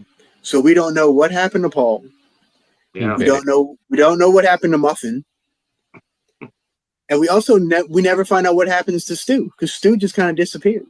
Stu is the like the wisecracker, the jokester. Right. Yeah, because he was still. Well, he was still. No, he was still at the bar. He stayed at the bar. So I guess So Stu survived some kind of way because he never came back. He never came back. The whole half the camp survived because they were at the bar doing the last. That's true. Yeah. So actually, but as far as the speaking acting go, as like a speaking character, yeah, he's actually one that actually survived. Very true. I want to point out the fact that this sinister panelist we have here is laughing at the dog, that the dog didn't make it, or it's assumed that the dog didn't make it. He's so sinister. He's so biased. If it was a cat, we hear all types. The cat should have got away, but the dog. I told you though, Jason was smart. He didn't go after Mark. He didn't take Mark on head first, and he didn't fuck with that orange and white cat in there either. He's like, a man's got to know. He's like, a man's got to know his limitations, and so so that's why he didn't mess around with the cat. But it did throw off. But we do know that Jason does like dog though, because they did come across the carcass of a dog that had been killed there. And so I'm sure that Right. was a Jason kill. I'm sure that dog had died from Jason. But as far as Muffin goes, I mean, Muffin didn't do shit. She didn't bark at him. She didn't sit there and say, "Yeah, I'm It's true, barking she my didn't. head off here because there's somebody out here on the porch with me." She's just like standing there, like, "Hey, what's up?" You know, it's like, what? No bark at all. No warning. No gnarling at the foot. No nothing. Right. No, Yeah. nothing. Ted, that's right, Ted. Muffin was nothing. I like the ending. I liked how, they put Ginny on the stretcher, and she's been horrified, and Paul's gone. I mean, we don't know what happened to him. We never do find out what happened to him. We could assume that he died, but who knows? But he's never seen again. So I'm thinking that he probably did die. You never know. So she gets thrown in the ambulance, and then it cuts to Mrs. Voorhees' head in at the shrine, and just kind of all like stupid looking, and then it just kind of fades to black. I think everybody was expecting her eyes to open. Well, supposedly they filmed a version with her eyes open, and I think she even said something ridiculous. But apparently the effect looks so goofy that they just got rid of it because they're like, nope, that's not going to work. See, and I think you imagine things as a kid, because I could have swore. I remember when I revisited this movie years ago. I'm like, I could have swore her eyes opened and did something. I know, me too. I know. Like as a kid, I think you envisioned that because that's what you wanted to happen. Or they did something like we watched them on TV somewhere, and then, you know how them TVs had them alternate cuts, like with Superman. They're just totally different cuts of stuff on TV. And I still believe I saw them eyes do something. I don't know, but Echo said dog meat taco. See, there's other people. See, Echo, can I right. say something about the ending? When he busts through the glass, I thought that was really good. People always brag on how these movies are cheaply made, and they always talk bad about them, but that was good story shooting by not showing him when she unmasked him, and then because you were going to bring him right back in the next scene to jump through the window, and then you show him there. It's a bigger reveal. The music is perfectly cued in there, and I think I want to mention this about the last movie. These are the first two soundtracks of any film that's different. From this point on, the music completely takes a totally different turn. And I just want to highlight, yep, there you go. I want to highlight the music in these first two films. They're good. And these are actually the most musical of Jason, because afterwards it just becomes a kill, kill, kill. Right. There's a little music in there, but it's heavily relied on that. But the music is more traditional in these first two films, because in the next film we take a totally different route, and then in the fourth film they stick with that route through the franchise. And so I just always loved the music, and I think it played really good beats in this movie. It was important. I liked how they did the stuff. I mean, they walked it through. Warren Gillette said how that stunt was done. And he had a hard time doing it because he's 6'1", and they had to propel him, and he had to be careful not to hit his head. It was a hard stunt for him to do. But I'm also with you too, Al. It does seem like he does get way too much credit for the role. I mean, he was, it's almost like Tony Moran in Halloween. He's on screen for like 10 seconds, yet he can basically parlay that into like forever. And I don't know what happened to Steve Dash. I know that Warren Gillette still we can talk about the cast. I know that again, just like the first cast, it almost seems like once they did this movie, the cast did this movie, it pretty much ended for them afterwards. Their careers just stalled out. Yeah, because you never really saw any of them in anything else except for Amy Steele. Amy Steele went on to do the Powers of Matthew Starr. She also went on to do April Fool's Day.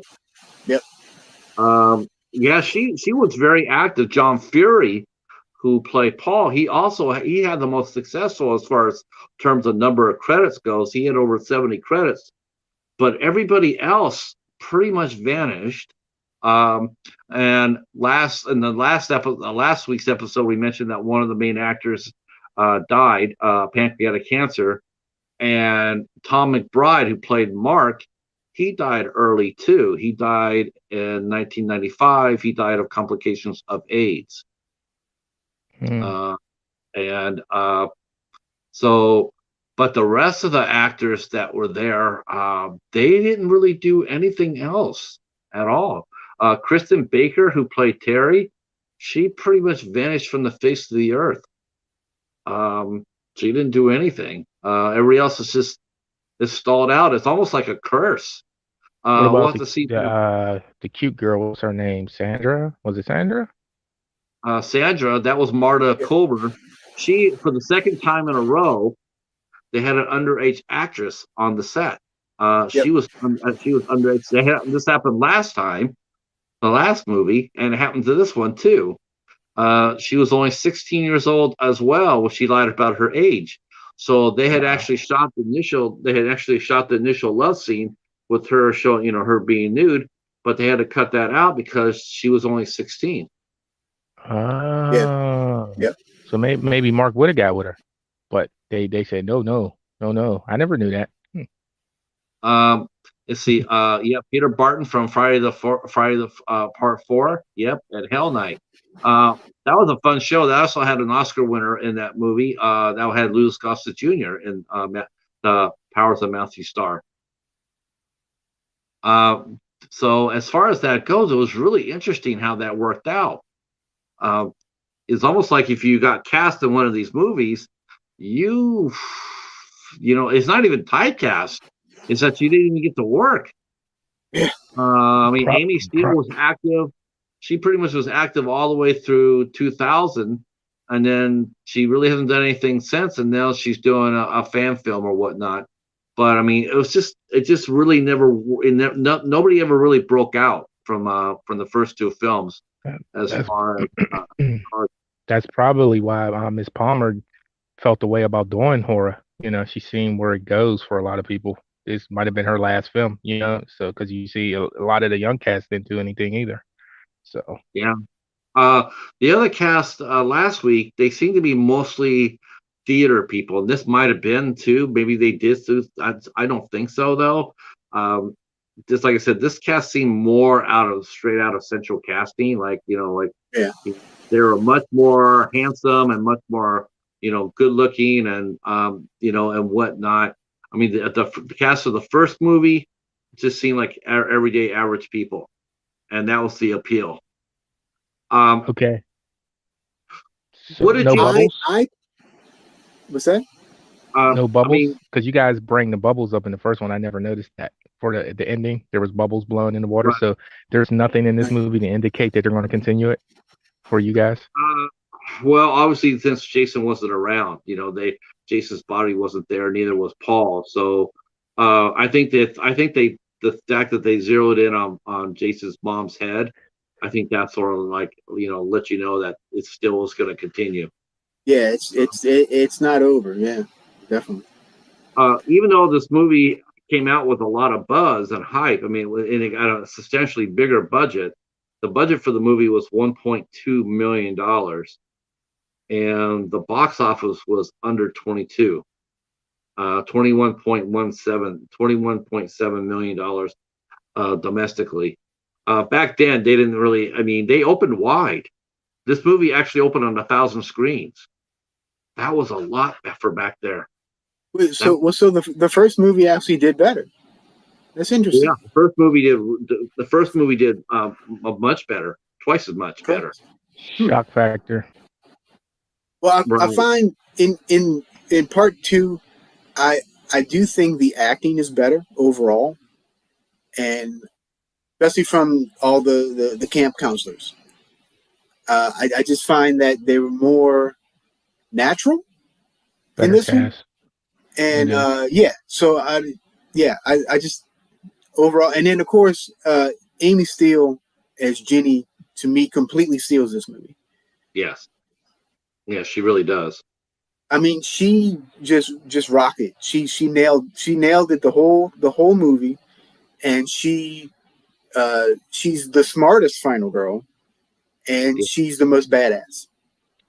Out of Well, all, this movie, especially in the Friday series, yeah. I just she's the most likable. She's the most intelligent. I think she's it. It's like she's the final girl to me You of think the she's the Friday most series. likable? Really? Yes. Likable though? Yeah. Huh. I think so. I Yeah. think so. I Oh. I, I think more people identify Her with her. whole character was she showed a lot of empathy. I mean, Alice shows some empathy too, though. I mean, she showed some, but not nearly as much as Jenny. I mean, I Jenny, think the writing is the reason she's so strong. The movie heavily relies on her more so than it did Alice. The movie revolves It does. around her. Now she plays to it very well, but yeah, the movie I didn't. do. She had to carry that movie, really, to be honest. I don't think so. I don't think she was even the most well known. I think No, I it's mean not. It's not. it wasn't like she was Betsy Palmer. You know, she didn't have a name before she walked inside this movie. I'm not saying it carrying it in name wise, but just as a story, the movie, the character in the script is written heavily around her. As the first film, it's like I don't want to say it's more chaotic, but it's more a feel through. You end up you end up rolling with Alice, but it's more surprising. It seems like this one is like she's the smart girl. She's, she knows the psychology thing. Just everything. It just the movie hovers over her. She has to the movie doesn't succeed if she doesn't carry it well enough, you know? You know what, you know, if they hadn't killed Alice, I would have agreed with that, but they did kill her.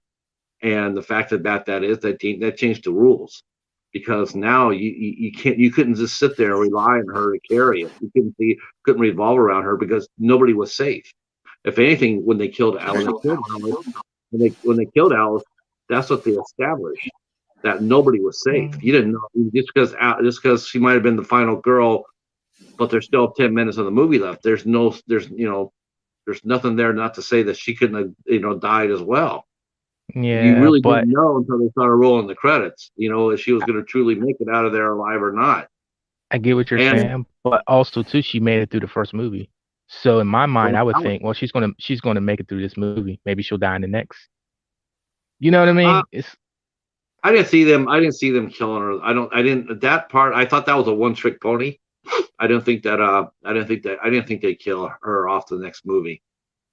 I just But thought that's that what would I'm be. saying. Like when you made the point of nobody's safe, she could die. Like because Alice did survive the first movie. That was a shock. A big thing and something new in the beginning of this movie. But I didn't, and for one moment, even when I seen this for the first time, I didn't for one moment think that girl wasn't going to survive. I think if Paul survived, would have been a shock. But I didn't think that girl wasn't. She was too bright. The whole psychology angle. Once she did that, it was just like she put too much effort not to make it out of this movie. Well, I think it helps too, is that this Jason here is human. He's 100% human. He's not like the later of Jasons where he's unstoppable. If you Right. made Jason human in every single movie, we would have the same type of girl every single movie. But because it didn't happen that way, because they decided to switch him up and make him supernatural, um, we never get the final girls on the other movies never got the chance to do what Jenny did. They just never had a Right. chance. Like Jenny had a chance. Jenny had a chance to stop him. She knocked him on his ass. She sliced him with sliced him with a machete. She hit him with the chainsaw. I mean, she did a lot of damage. Yeah. And you didn't. As far as I mean, up until Jason X, that maybe that might have been the worst that Jason actually got. As No, I disagree. um, well, I mean, Well, I know he, we'll but see. yeah. We'll see. Yeah, Well, that's that's why I what didn't want to say we, nothing, especially the next one. We'll see. yeah. Yeah. Speaking of the next one, Friday the 13th Part 3. Wow, we're gonna go 3D for that one. Okay. Now, I saw that one in the theaters. I saw all the Friday the 13th in the theaters, actually, all the first 8, actually all the first 11. Um, But the 3D one is very interesting. I love it. Very. Um, Steve Miner directed this film too. He got the crack at it. Um, you know, they didn't invite back Tom Savini for this movie. Carl Fullerton did the special effects on this. What did you think of the effects, fellas? Like I said, if we would have seen a little more, I think it would have been better. But of what I saw, it looked good. It didn't look it didn't look awful or anything. So I thought it was pretty good. Yeah, I did I too. I will. thought. Mm. Go ahead, Go Cal. ahead, Pat. I'm sorry. You I, sure? yeah, go ahead. Just three. I okay. I thought that yeah, they cut it off, and until Al really bring it up, I didn't notice it much, but in some ways that might have been easier for maybe women audience at the time, maybe to watch it, but maybe that's why I didn't do as well as the first one because they cut stuff. But also too, they probably were harder on this movie because the first one was so, more, they showed more. So Well, I didn't I have a think Yeah, problem with the the graphic stuff. MPAA was all over this one. yeah, Yeah. they were after the first one, which is really funny because the first one's really not that bad. It No, really is. It really is. I mean, if you look at it now, it's a PG-13. right. Um, And Right. you know, this this is better. well, yeah. I mean, by far. Um, but I think the reason why this movie suffered a little bit too is because by the time 1981 came around, the copycats were rolling around. I Right. mean, Halloween Big time. '79 and Halloween '78 came by, and that started and then by that time they already started doing slasher movies, and so Friday the 13th snuck right in at the right time. But Hmm. after that, everybody and the whole '80s, everybody was doing slasher films. So I think that affected the box office as well. Hmm. I still Because think it's a better movie, far better movie, shot better. The music beats are better. It's just put together better. The cast is so much better. I mean, I like the first one better. yeah, I do. I like the first one better. I thought it was a lot more grounded. The one thing that really threw me off with this one here was it didn't get rolling until almost damn near to the last act. I mean, it was 15 minutes before 50 minutes, with only one kill really. You killed Alice in the very beginning, then the deputy, and then Ralph, then everybody else within the last half hour, and it felt really hmm compressed. It I was rushed. I It didn't have that 10 Little Indians vibe to it. I kind of Right. like that. I kind of felt like that first kill was so big and so out of the ordinary and like, whoa, that happened, that they deserved that. So I kind of like it, man. I thought the pacing was pretty decent. I Um, did I did think the pacing was better in part two. Yes, I did. I think it flowed a lot better than part one because part Certainly. one in certain parts is kind of a little janky. But overall, I liked one better yeah, than this one. Wow. But Really? like I said, two definitely it was. I do think it was well. Besides the editing of the kills, I do think it was edited better, and I do think the flow was a lot better in two. Absolutely. and the makeup effects too the makeup effects in one were better too. They really were. Tom Savini, Well, they were. I mean, you're gonna have Tom Savini and then another guy. Come on, Tom Savini's gonna win. Sorry. Tom Savini's a master. Not Yeah. How that about Carl the Fulton suspense? no slashers. And then I mean, I thought that, you can see Carl Fulton has skills. I mean, he did.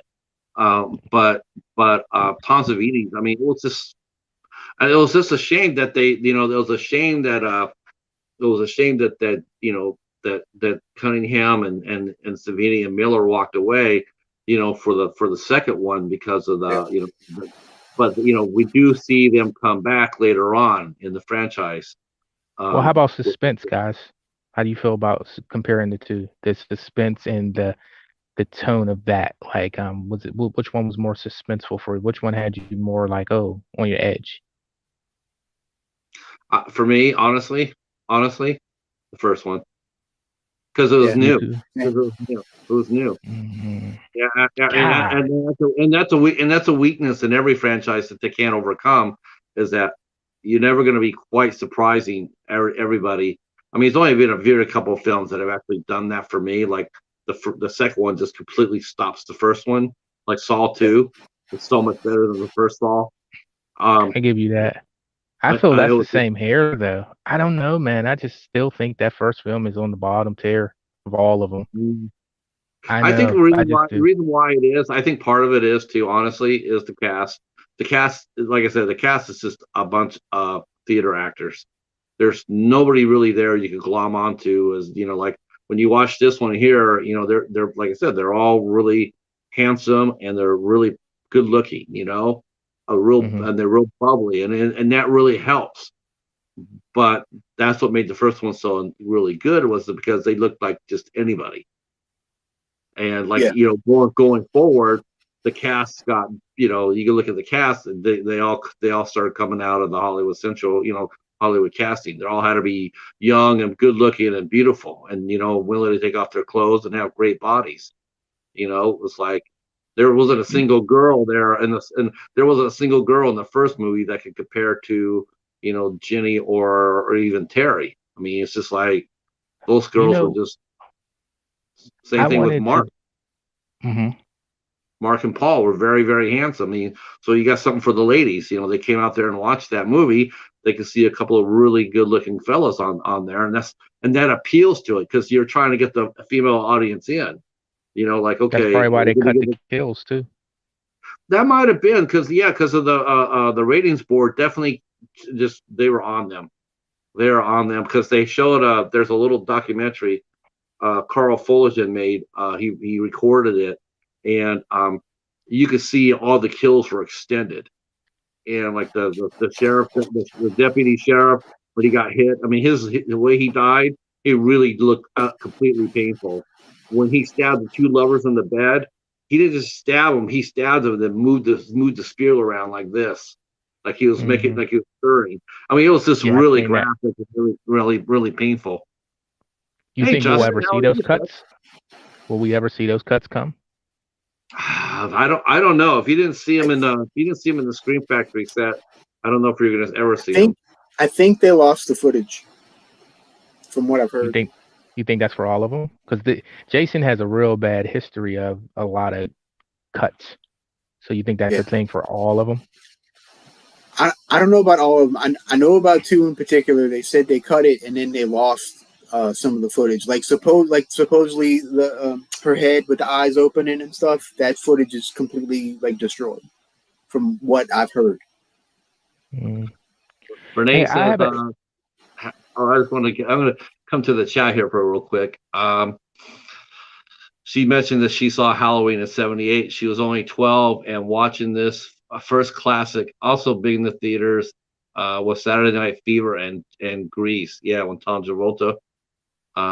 See, Star Wars was earlier. Star Wars was '77. See, first Saw is what? You're wrong, Casey. Ooh, that's not true. Saw The 2 and second 3 are one, the best. Saw 2 is amazing. The first three are the only Yeah, watchable the ones. three are good. I was just Oh, mad they killed come on Dina. now. They're all decent. The first three, yeah. First 3 are the best, Um, though. They're the the best. Charles, he found the first one. Which one, Charles? First Friday the 13th. I mean, if I you could look at it see. now, I mean, compared to some of what we're seeing now, yeah, I can understand that. But there's still one thing that these movies will always have above new movies. There's one thing that these movies always will have that will always be better for it than new movies now, and that is they have practical effects, no CGI. I'm good with that. I'd rather watch a 40-year-old movie with practical effects than a brand new movie with a CGI. I agree 100%. I hate CGI. Hate it so much. Uh, It's not all bad. It's not it's all bad, but it's it has to be done right, and they yeah. don't do Yeah. it right. That's the No, problem. they don't. Yeah, they too Yeah, heavily rely on it. Yeah. for sure, for sure. So Part 3's coming up. Right. That one's going to be a lot of fun. This the 3D effect coming in. I can tell you there's a lot of fun effects that we can talk about for that. We will see. Who knows? Maybe I'm wrong about part 2, part 3. Maybe Jenny does buy the farm the next one. I don't know. You'll So see. We'll find are you guys out next. are you guys going to rate it? You didn't rate it though. Like you rated it against each other, but are you guys going to rate it as a movie in whole, like you did the last one? You know what? You know what we're gonna do? I think we're gonna hold off on our ratings. I think what we're gonna do is we're gonna do this all the way through, and then we're gonna do a ranking show, and we're gonna rank our movies how we like them. I think that's how Okay. we'll do it. Yeah, Oh, I think at the end we're going to do a massive ranking. I think Right. overview. that's Okay. yep. Okay. The next two shows, part 3 and part 4, will be on Al's channel. So next week we will be going on the road to Al's channel for the next two before coming back here for number 5. And so please come back there to Al's channel. We'll put up we'll put all the descriptions down below, including our Facebook group. If you join our Facebook group, you'll know when the movie's coming out. We'll be promoting it through Facebook and on our Instagram page.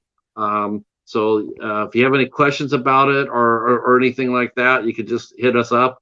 Both me and Al are on Instagram. Cal is too. Yeah, this has been a lot of fun. Last thoughts from us before we get out of here? I did it. I did enjoy this one. It's similar to the first one, but different enough, which I thought was kind of cool. And from my memories as a kid watching this one, I always remembered it being more action paced, I guess, than the first one. Because I also used to think the first one was a bit boring, like Charles said, when I was little, of course. Now I have a completely different appreciation for it, especially doing this show and doing the deep dive into it. I really appreciated it a whole lot more. And I really appreciated this one a whole lot more as well. So I'm interested to see how it goes on, because there's a couple that from my memory, I don't particularly care for all that much. So I'm very interested to see how this carries on. Yeah, me too. I mean, I know the story's got a little wonky or here and there, but you know what? That's what makes it fun. Going back and revisiting them and seeing how they changed it and how they changed it. But yeah, me too. Cal, thoughts? For me, thoughts on this one. I think it's a far better film still. But it is still, for me, not my favorite. The look. So you guys got to remember, I didn't see these movies in the theater like you guys, so I have a different look at them and approach. So I probably came into the franchise. People forget how big in pop culture Jason was at one time. So I know The Mask. So it was like going back, in time to seeing Jason without a mask. So for me, it was a disappointment growing up watching this one to see Jason without the mask. Some Yeah, I can see people that. some Yeah. people like it. But for me, the next film is where he gets rolling. And for me, that's where my interest really picks up in the character and the story, and when my love for the character comes in from 3 on. But I, this I one, I, I think rewatching it, I have a lot more appreciation for it. I definitely have more appreciation for the first one because I didn't like it at all growing up. But now it's okay. This one is it's okay, but it's better than the first to me. But it's okay. The music is great though. I didn't realize how good the music was in this one until rewatching it. So yeah. that's Yeah. my take. Um, And anybody, these soundtracks are freaking killer. Like, these soundtracks are awesome. By the way. Also, too, you guys didn't mention the intros. You notice we don't really have many intros like this in the franchise, like the first two. When he kills Alice in the beginning, just how the Friday the 13th, and like it shows the name the card, Right. what do you call it, name card, like how it comes on. They don't really do that anymore. So that's very unique that these two do that. Yeah, Just different. they did credit all the actors in the opening credits on this film. I did Mhm. notice that. They did note they did give everybody their Mhm. they I thought it was really cool actually that they highlighted as being featured Betsy Palmer and Adrian King. I thought that was pretty cool too because that it helped them a little bit, that even though they weren't really in the movie that long, as far as that goes, but getting them on the opening credits, I thought it was a nice touch. Yeah. Um, Wow, Thank- Charles, this is your favorite one. I'm hearing a lot of people love 2 and 4. Man, I know a that, few people that like this one a lot. Yeah. yeah, yeah, I'm hearing that a lot now. yeah. Part two, honestly, it really is sort of like Jason's origin story. It really is. They fill it in his backstory with exposition, but then he pops up for the first time. This is his origin, and so we actually do really truly see him for the first time. And you know how it is, Cal, with origins; they're always the hardest to establish. Going forward for now, because I mean, now it was going to get better because now everybody knew who Jason really was. Right. And so I think that really helped. I think that's really what helps going forward, and that's the reason why a lot of people may not really like two a lot because origin stories are the hardest story to tell. The beginning of the story is always the hardest, um, Yep. as far as I'm 2 concerned. origin stories, ain't that something in the franchise? Back-to-back origin stories. Yeah. Yep. All right, boys and girls. It's time for us to damp out the fire. I want to thank you guys so much for coming out, man. This has just been absolutely amazing. I can't tell you how grateful me, Al, and Cal are for you guys coming out and support us like this. We Thank you. hope that you'll be back for next week um, for at 9 o'clock on Al's channel. Come out and tell your friends too. Um, this has been a really fun adventure so far. I'm looking forward to next week already. You two guys want to say last words before we're out of here? I just say stay spooky. That's my thing. Yeah, just thanks for having me. It was an honor to be here, and I had fun. It's hearing you guys. You're giving me totally different outlooks on the movie, so it makes me appreciate them even more. So that's always what I liked about these conversations. Yeah, I like that we all kind of have different opinions about stuff. I think that makes good stuff. All right, boys and girls. Oh, yeah, and I'll be back here on. Oh, I guess I should ask you what you guys are doing for this week. Al, what are you doing for your channel this week? I think I have Tubi Tuesday coming up at 10 o'clock Eastern. This week we're doing The Curse of Humpty Dumpty. Yes, despite the awful title, it's actually a pretty interesting movie. So tune in on my channel at 10 o'clock on Tuesday to see our thoughts on The Curse of Humpty Dumpty. Okay. Did he fall? He might. I don't know. You're gonna have to maybe, watch and find out. maybe he landed on Muffin. He might. He No. might have. And then I'll probably sprinkle in another video during the week. And then I got some stuff coming up the week after, but I'll talk about that next week. Okay. You, Cal? Yeah, hopefully I can get these videos rolling. I last week I asked you guys to help me get over a hump, and I only needed 2, and then it looks like I'm 3 over the hump. So I truly appreciate you guys coming through. If you want to There you go. continue to support and get me even more over the hump, I appreciate it. I always appreciate you guys' time. So again, thanks for your time and thanks for having us. And for me, I'll be doing Dollar Tree Dollar Tree Tuesday, Dollar Tree Theater come out on Tuesday. And then this week we will be talking on Tuesday. We'll be talking to Spooky Kisses, Women in Horror Month, and that will be here on my This is channel. great. Yeah, I guess I better try to improve my my interview skills, since some people like to snipe, saying that that I don't have quite the skill for it. But Who said that? oh, nobody actually, nobody. Um, but yeah, but I'll try to work on that for this week's round of interviews. But thanks again for showing up, and we will see you guys next Sunday on Al's channel. Peace. Stay there, fellas.